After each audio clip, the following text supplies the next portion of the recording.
ছেলে চুল কেটে দিয়ে এটা কি হয়ে গেল। হ্যালো বন্ধুরা, তোমরা সবাই কেমন আছো? আশা করি অনেক ভালো আছো। তো বন্ধুরা, আমি সকালবেলা ঘুম থেকে উঠে স্নান সেরে আমি রান্না করতে আসলাম। আমি এখানে মাছ ভেজে নিয়েছি, তারপর মাছ দিয়ে একটা তরকারি রান্না করব, ওই জন্য তরকারিটাও আমি কেটে নিলাম।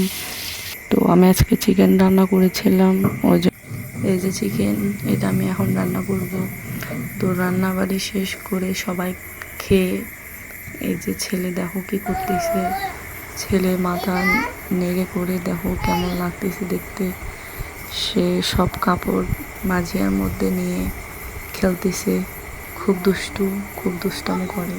তো বন্ধুরা, আগে ভিডিওতে দেখাইছিলাম আমার মা ভাই আসছিল, তো আমার মা ভাই চলে গেছে বাসায়, ওই জন্য আমার ছেলে মন খারাপ ছিল, কিন্তু সে এখন খুশি হয়েছে।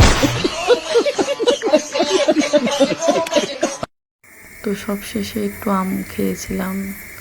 তো বন্ধুরা, আজকে এই পর্যন্ত, সবাই ভালো থাকবেন, দেখা হবে নতুন কোনো ভিডিওতে।